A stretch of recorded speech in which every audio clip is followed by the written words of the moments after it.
नमस्कार, KP news के Karnataka bulletin में आपका स्वागत है। मैं हूं अश्विनी आपके साथ। चलिए शुरू करते हैं आज के खबरों का सिलसिला। उससे पहले एक नजर आज के मुख्य समाचारों पर। स्नातक निर्वाचन क्षेत्र के कांग्रेस उम्मीदवार डॉक्टर चंद्रशेखर पाटिल के समर्थन में अपील की।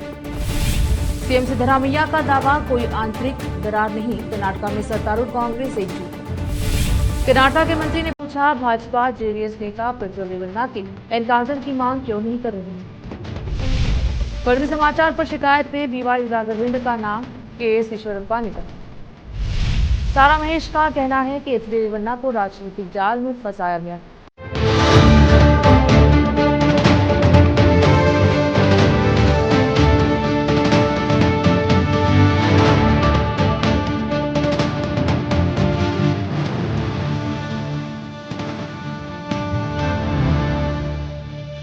समाचारों का सिलसिला शुरू करते हुए देखते हैं समाचार विस्तार से। बीदर जिला प्रभारी मंत्री ईश्वर खंड्रे ने स्नातक निर्वाचन क्षेत्र के कांग्रेस उम्मीदवार डॉक्टर चंद्रशेखर पाटिल को समर्थन देने की अपील की। खंड्रे ने आज पत्रिका भवन में पत्रकारों से बात करते हुए कांग्रेस द्वारा किए गए विकास कार्यों का हवाला देते हुए आगामी विधान परिषद चुनाव में कांग्रेस को मजबूत करने की अपील की। इस मौके पर मंत्री रहीम खान, विधान परिषद सदस्य अरविंद कुमार अरली, पूर्व मंत्री राजशेखर पाटिल, विधान परिषद सदस्य भीमराव पाटिल, पूर्व विधायक अशोक खेनी, केपीसीसी कार्यदर्शी वसंत कुमार, शरणप्पा मटूर, कांग्रेस के लोकसभा उम्मीदवार सागर खंड्रे, कांग्रेस सरकार की गारंटी योजना के बीदर जिला अध्यक्ष अमृतराव चिंकोड़े, फिशरीज निगम के अध्यक्ष माला नारायण राव, धनराज ताडमपल्ली, डीसीसी बैंक के उपाध्यक्ष अभिषेक पाटिल सहित अन्य कांग्रेस नेता उपस्थित रहे। ಬೀದರ್ ಜಿಲ್ಲೆ ಜನರಿಗೆ, ಕಲ್ಯಾಣ ಕರ್ನಾಟಕದ ಎಲ್ಲ ನಮ್ಮ ಭಾಗದ ಮತದಾರರಿಗೆ ನನ್ನ ಪರವಾಗಿ, ನಮ್ಮ ಪಕ್ಷದ ಪರವಾಗಿ ನಮಗೆ ಬೆಂಬಲಿಸಿದ್ದಕ್ಕಾಗಿ, ಪ್ರೋತ್ಸಾಹ ಮಾಡಿದ್ದಕ್ಕಾಗಿ ಅವರಿಗೆ ಧನ್ಯವಾದಗಳನ್ನು ಅರ್ಪಿಸ್ತಾ ಇದ್ದೇನೆ. ಇದು ಪದವೀಧರ ಮತಕ್ಷೇತ್ರ. ಇವತ್ತು ಈ ಭಾಗದಲ್ಲಿ ಈಶಾನ್ಯ ಮತಕ್ಷೇತ್ರದಲ್ಲಿ ಸುಮಾರು 1,80,000 ಮತದಾರರಿದ್ದಾರೆ ಅಂದಾಜು. ಬೀದರ್ ಜಿಲ್ಲೆಯಲ್ಲಿ ಈ ಸಲ ಹೆಚ್ಚಿನ ಒಂದು ನೋಂದಣಿಯಾಗಿದೆ. 26,769 ಪದವೀಧರರು ಮತದಾರರಾಗಿದ್ದಾರೆ. ಈಗ ನಮ್ಮ ಪಕ್ಷದ ಅಭ್ಯರ್ಥಿಯಾದಂಥ ಡಾಕ್ಟರ್ ಚಂದ್ರಶೇಖರ್ ಪಾಟೀಲ್ ಅವರು ಶೈಕ್ಷಣಿಕ ಕ್ಷೇತ್ರದಲ್ಲಿ, ಸಾಮಾಜಿಕ ಕ್ಷೇತ್ರದಲ್ಲಿ ಪಕ್ಷದ ಒಬ್ಬ ನಿಷ್ಠಾವಂತ ಕಾರ್ಯಕರ್ತರಾಗಿ ಸುಮಾರು 6 ವರ್ಷಗಳವರೆಗೆ ಸತತವಾಗಿ ಈ ಭಾಗದ ಪದವೀಧರರ ಅಭಿವೃದ್ಧಿಗಾಗಿ ಅವರ ಕಷ್ಟ ಸುಖಗಳನ್ನು ಆಲಿಸಿ ತಮ್ಮದೇ ಆದಂಥ ರೀತಿಯಲ್ಲಿ ವಿಶಿಷ್ಟ ಸೇವೆಯನ್ನು ಮಾಡಿದ್ದಾರೆ. ಇವತ್ತು ತಾವು ನೋಡ್ತಾ ಇದ್ದೀರಿ, ಹಿಂದೆ 10 ವರ್ಷ ಕೆಳಗಡೆ ಭಾರತೀಯ ಜನತಾ ಪಕ್ಷ ಕೇಂದ್ರದಲ್ಲಿ ಅಧಿಕಾರಕ್ಕೆ ಬಂತು. ಅಧಿಕಾರಕ್ಕೆ ಬರೋಕ್ಕಿಂತ ಪೂರ್ವದಲ್ಲಿ ಬಹಳ ದೊಡ್ಡ ದೊಡ್ಡ ಭರವಸೆಗಳನ್ನು ಕೊಟ್ಟಿದ್ರು. 2 ಕೋಟಿ ಉದ್ಯೋಗ ಸೃಷ್ಟಿ ಮಾಡ್ತೀವಿ ಅಂತ. ಇವತ್ತು ನಮ್ಮ ಯುವಶಕ್ತಿ, ಅಣುಶಕ್ತಿ ಇದ್ದಾಗ ಯುವಕರಿಗೆ ಏನು ಬೇಕಾಗಿದೆ? ಅವರಿಗೆ ಉದ್ಯೋಗ ಬೇಕು. ಉದ್ಯೋಗ ಒಂದು ದೊಡ್ಡ ಸವಾಲಿದೆ.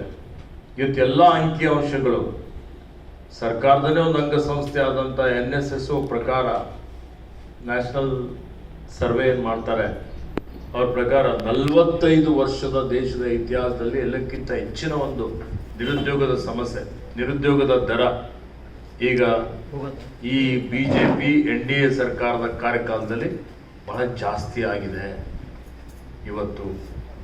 ಹೀಗಾಗಿ ಕರ್ನಾಟಕದಲ್ಲಿ ನಮ್ಮ ಸರ್ಕಾರ ಪದವೀಧರರಿಗೆ ಈಗಾಗಲೇ 5 ಗ್ಯಾರಂಟಿಗಳು ಕೊಟ್ಟಿದ್ದೇವೆ. ಅದರಲ್ಲಿ ವಿಶೇಷವಾಗಿ ಒಂದು ಗ್ಯಾರಂಟಿ ಯುವನಿಧಿ ಕಾರ್ಯಕ್ರಮ. ಆ ಯುವನಿಧಿ ಕಾರ್ಯಕ್ರಮ ವಿಶಿಷ್ಟವಾದಂಥ ಒಂದು ಕಾರ್ಯಕ್ರಮ. ಯಾರು ಪದವಿ ಮುಗಿಸಿದ್ದಾರೆ, ಪದವಿ ಮುಗಿಸಿ ಅವರಿಗೆ 6 ತಿಂಗಳವರೆಗೆ ಉದ್ಯೋಗ ಲಭ್ಯ ಆಗಿಲ್ಲ ಅಂಥವರಿಗೆ ಮತ್ತೆ ತರಬೇತಿ ಕಾರ್ಯಕ್ರಮ ಈಗಾಗಲೇ ಜಾರಿಗೆ ತಂದಿದ್ದೇವೆ. ಇದರಿಂದ ಸಾಕಷ್ಟು ಸಾವಿರಾರು ಜನ, ಲಕ್ಷಾಂತರ ಜನ ಯುವಕರಿಗೆ, ಯುವತಿಯರಿಗೆ ಬಹಳ ಇದು ಅನುಕೂಲ ಆಗ್ತಾ ಇದೆ ಅನ್ನುವಂಥ ಮಾತನ್ನು ತಮ್ಮ ಮುಖಾಂತರ ನಾನು ಯುವಕರಿಗೆ ಇವತ್ತು ತಿಳುವಳಿಕೆ ಹೇಳಲಿಕ್ಕೆ ಬಯಸ್ತಾ ಇದ್ದೇನೆ. ಅದೇ ರೀತಿಯಲ್ಲಿ ಇವತ್ತು ಕೇಂದ್ರದಲ್ಲಿ ನಮ್ಮ ಸರ್ಕಾರ ಈಗೇನು ಅಧಿಕಾರಕ್ಕೆ ಜೂನ್ 4 ನಂತರ ಬಂದ ಮೇಲೆ ಏನೋ 5 ಪಂಚ ನ್ಯಾಯ ಗ್ಯಾರಂಟಿಗಳನ್ನು ನಾವು ಕೊಟ್ಟಿದ್ದೇವೆ. ಈ ಪಂಚ ನ್ಯಾಯ ಗ್ಯಾರಂಟಿಗಳಲ್ಲಿ ಒಂದು ಇವತ್ತು ಯುವ ನ್ಯಾಯ. ಯುವ ನ್ಯಾಯದ ಅಡಿಯಲ್ಲಿ ನಾವು ಘೋಷಣೆ ಮಾಡಿದ್ದೇವೆ.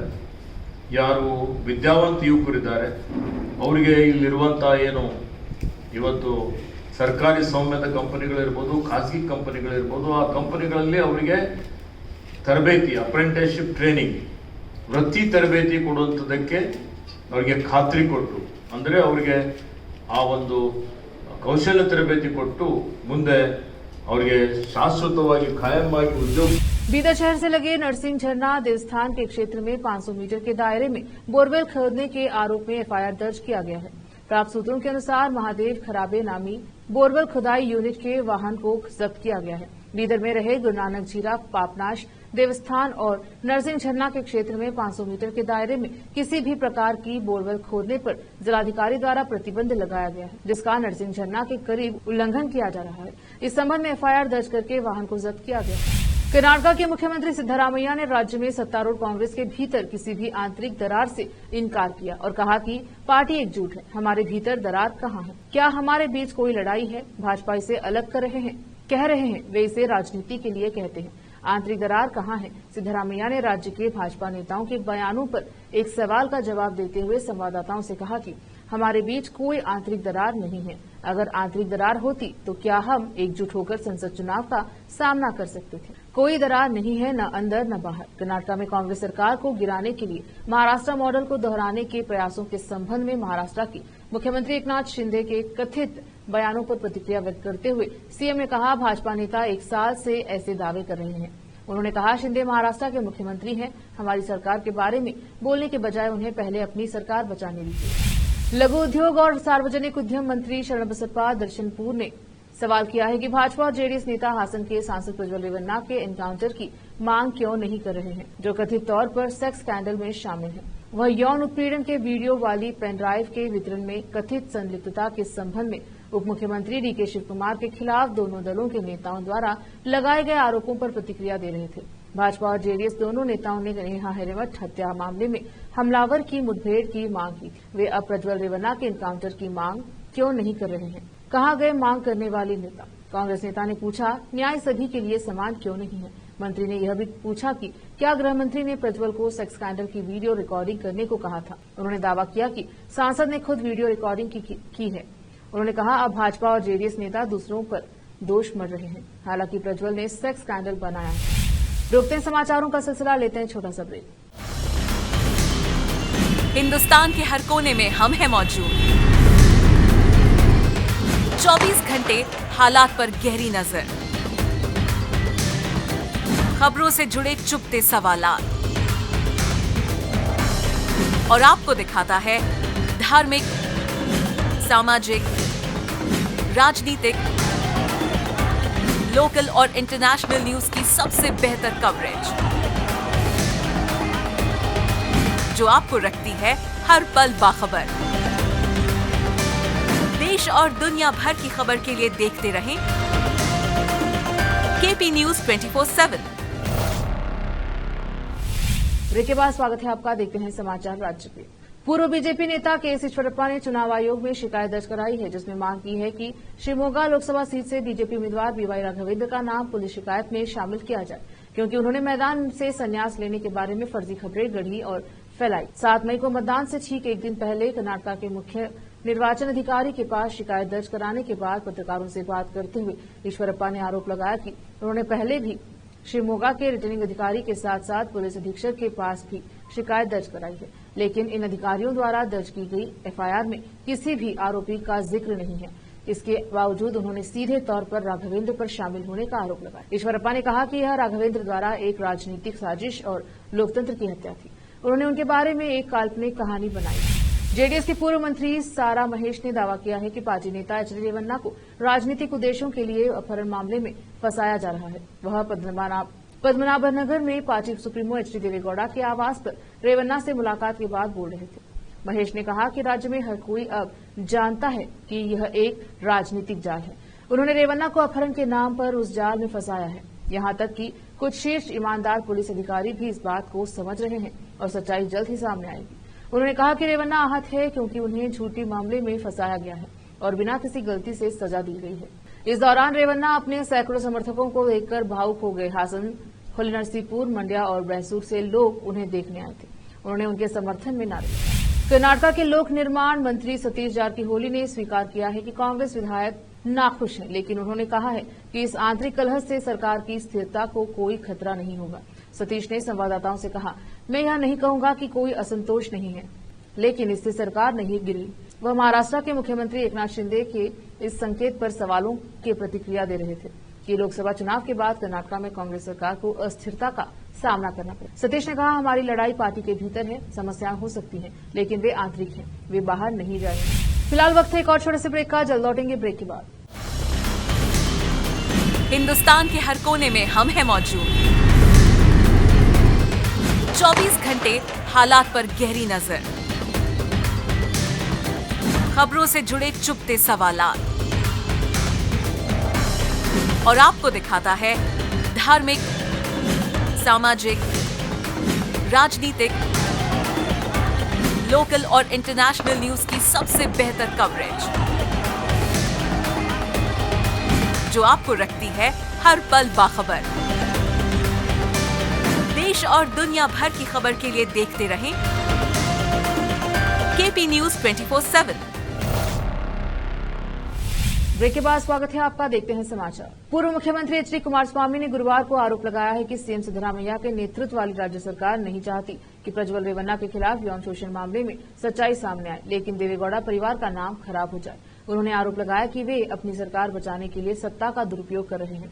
उन्होंने यह भी पूछा कि प्रज्वल रेवन्ना जो तब उनके संपर्क में नहीं थे जब वह भारत में थे, अब विदेशी धरती से उनसे संपर्क क्यों करेंगे। गुरुवार को मैसूर में मीडियाकर्मियों से बात करते हुए उन्होंने कहा कि प्रज्वल के मामले में जांच सही रास्ते पर नहीं है। कुमारस्वामी ने कहा कि विशेष जांच दल एसआईटी गंदे वीडियो प्रसारित करने के लिए जिम्मेदार लोगों का पीछा नहीं कर रहा है। मामले में बिना किसी समझौते के निष्पक्ष जांच की मांग करते हुए कुमारस्वामी ने कहा कि जांच अधिकारियों को महिलाओं की दुर्दशा को ध्यान में रखना चाहिए। उन्होंने आरोप लगाते हुए कहा कि एसआईटी वकील देवराज गौड़ा को गिरफ्तार कर पेन ड्राइव के बारे में जानकारी हासिल करने की कोशिश नहीं कर रही है, बल्कि जांच एजेंसी सरकार को गिरने से रोकने की कोशिश कर रही है। केंद्रीय अपराध शाखा सीसीबी के अधिकारियों ने डेरलाकचे के पास 6.5 लाख रुपए मूल्य की एमडीएमए दवाओं के साथ 4 लोगों को गिरफ्तार किया और अन्य सामान जब्त किया। पुलिस ने बताया कि गिरोह छात्रों को ड्रग्स बेचने के लिए बुधवार को बेंगलुरु से मंगलूर जा रहा था। मंगलूर शहर के पुलिस आयुक्त अनुपम अग्रवाल के अनुसार operation CCB SP Geeta Kulkarni के नेतृत्व में पुलिस निरीक्षक श्याम सुंदर शरणप्पा और अन्य के साथ चलाया गया। विधानसभा में विपक्ष के नेता आर अशोक ने कथित तौर पर हासन के जेडीएस सांसद प्रज्वल रेवन्ना से जुड़े सेक्स स्कैंडल की जांच कर रहे विशेष जांच दल एसआईटी की आलोचना करते हुए दावा किया कि टीम सत्तारूढ़ कांग्रेस नेताओं के इशारे पर काम कर रही है। पत्रकारों से बात करते हुए अशोक ने कहा कि पेनड्राइव मामले में साजिश के पीछे कांग्रेस है और ग्रैंड ओल्ड पार्टी के वरिष्ठ नेता दोष भाजपा पर मढ़ने की कोशिश कर रहे हैं। भाजपा नेता ने कहा है कि जेडीएस विधायक एच डी रेवन्ना को गिरफ्तार करने वाली एसआईटी ने प्रज्वल के पूर्व कार चालक कार्तिक को गिरफ्तार नहीं किया है, जिसने कथित तौर पर वीडियो प्रसारित किया था। भाजपा नेता ने आरोप लगाया कि कांग्रेस ने प्रज्वल के पूर्व कार चालक को किसी जगह पर रखा है और वह वहां से वीडियो संदेश भेज रहा है। जांच के हर चरणों में जानकारी सबसे पहले कांग्रेस नेताओं तक पहुंचती है। मामला सीबीआई को सौंप दिया जाना चाहिए और देखें कि कौन कौन गिरफ्तार होगा। भाजपा नेता ने कहा कि जैसा कि जेडीएस के प्रदेश अध्यक्ष एच डी कुमारस्वामी ने उल्लेख किया है, इस साजिश के पीछे एक बड़ी साजिश है और पूर्व प्रधानमंत्री एच डी देवेगौड़ा का परिवार तय करेगा कि वे इसके साथ क्या करना चाहते हैं। उन्होंने कहा, साजिश के पीछे जो वहल है उसे ऑक्सीजन के लिए बाहर आना होगा। उन्होंने कहा कि लोग सवाल कर रहे हैं कि क्या देवेगौड़ा के परिवार का अपमान करके वो कलिंगा समुदाय को अपमानित करने की जरूरत है। उन्होंने कहा, अगर पेनड्राइव हासन में बांटे गए होते तो वे भाजपा और कांग्रेस कार्यकर्ताओं तक पहुंच गए होते। उन्होंने कहा, उन्हें कांग्रेस कार्यकर्ताओं को भी गिरफ्तार करना चाहिए और उन्होंने इसे चुनाव के मद्देनजर रेवन्ना के खिलाफ सुनियोजित साजिश करार दिया। हासन के जेडीएस सांसद प्रज्वल रेवन्ना से जुड़े कथित सेक्स स्कैंडल की जांच कर रही विशेष जांच टीम एसआईटी ने मामले में सबूत जुटाने के लिए पिछले 24 घंटों में यहां 18 अलग अलग स्थानों पर आवासों और कार्यालय परिसरों पर छापेमारी की। 8 टीमों में एसआईटी अधिकारियों ने क्वालिटी बार के मालिक शरद के घरों में पर छापा मारा। Kiran Kumar, Krishna group of hotels के मालिक और पूर्व भाजपा विधायक प्रीतम जे गौड़ा के करीबी विश्वास पात्र भी हासन शहर में एक साथ। एसआईटी ने कांग्रेस के हासन लोकसभा उम्मीदवार श्रेयस पटेल के करीबी सहयोगी पुट्टी उर्फ पुट्टराजू के घर पर भी छापेमारी की। कार्तिक नरसिंहपुर में प्रज्वल का पूर्व ड्राइवर और नवीन गौड़ा एक कांग्रेस कार्यकर्ता और बेलूर तालुके के नीलके गांव में आवास मंत्री बीजेड जमीर अहमद खान के कथित समर्थक टीम ने कथित तौर पर चन्नरायपट्टना, बेलूर, अरसीकेरे और सकलेशपुर तालुकों में वकील देवराज गौड़ा और प्रीतम की संपत्तियों की भी तलाशी ली। सूत्रों ने बताया कि हालांकि एसआईटी टीम को छापेमारी के दौरान किसी भी घर से कोई जानकारी या सुराग नहीं। फिर से एक नजर आज के मुख्य समाचारों पर। स्नातक निर्वाचन क्षेत्र के कांग्रेस उम्मीदवार डॉक्टर चंद्रशेखर पाटिल के समर्थन में अपील की। सीएम सिद्धरामैया का दावा, कोई आंतरिक दरार नहीं, कर्नाटक में सत्तारूढ़ कांग्रेस एकजुट। कर्नाटक के मंत्री ने पूछा, भाजपा जेडीएस नेता प्रज्वल रेवन्ना की एनकाउंटर की मांग क्यों नहीं कर रहे हैं। फर्जी समाचार पर शिकायत में बीवाई अरविंद का नाम केएस ईश्वरप्पा ने कहा। तारा महेश का कहना है कि एचडी रेवन्ना को राजनीतिक जाल में फंसाया गया।